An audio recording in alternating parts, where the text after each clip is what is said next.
O'zbekiston prezidentidan, rahbariyatidan so'rayman. Ichmasam, chakmasam, qimor o'ynamasam, qimorni taqlid qilmasam, meni nima sababdan qamashadi? Bizni sudga chaqirishgan.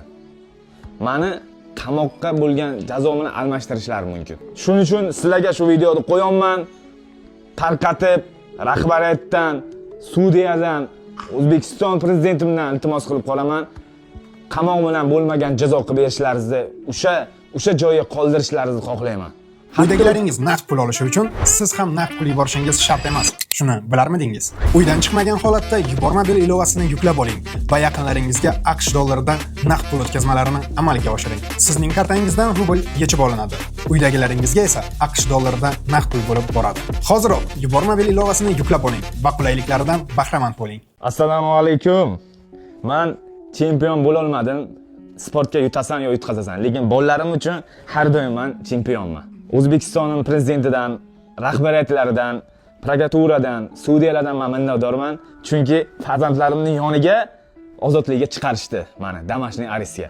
Men ularga rahmat deb aytaman. Shu musobaqamdan keyin hayotim juda ham teskariga aylanib ketyapti. Eski haydagan mashinalarning videolari chiqib ketdi.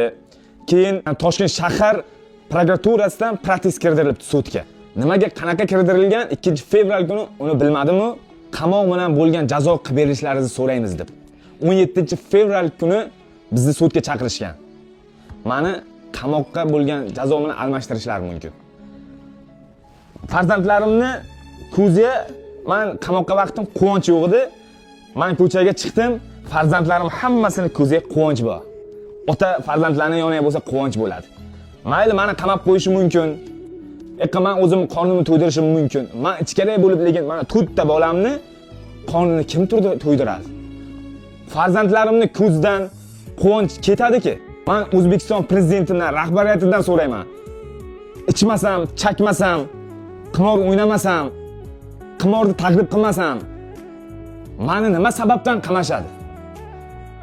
Men shuning uchun prezidentimdan, u kishining qizlaridan, oilasidan iltimos qilib so'rayman, rahbariyatdan iltimos qilib so'rayman. Meni farzandlarimning yoniga qolishlik, ulardan motivatsiya olib, harakat qilib, jang qilib, O'zbekistonning bayrog'ini yuqoriga ko'tarishim. Men chet tillarga qiynaldim, shuncha yurdim, lekin O'zbekistonga kelib maza qilib yashayapman.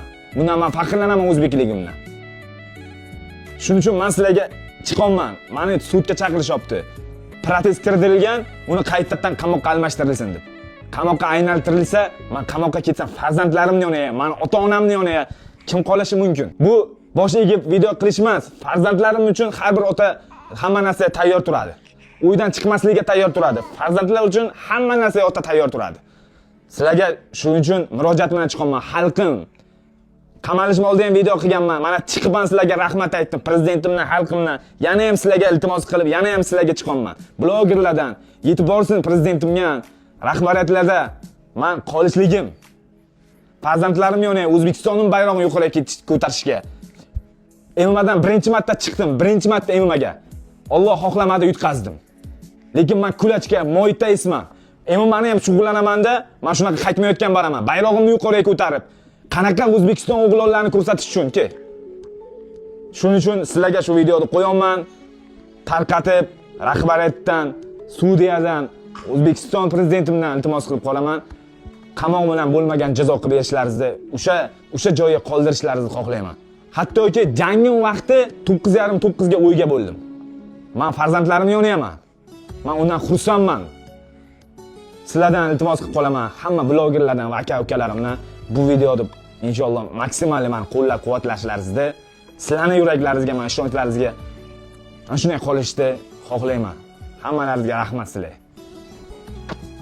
Men xalqimdan, prezidentimdan, rahbariyatdan iltimos qilib qolamanki, o'sha uy qamog'iga, o'sha kuchga qoldirishlaringizni xohlayman. Farzandlarimning yoniga bo'lib, ularga dalda bo'lib, O'zbekistonimga, farzandlariga o'rnak bo'lish uchun, bayroqlarni yuqoriga ko'tarishga, ko'rib, mana motivatsiya olishga, harakat qilishga yordam beraman va sizdan shuni iltimos qilib qolaman. Rahmat sizlarga.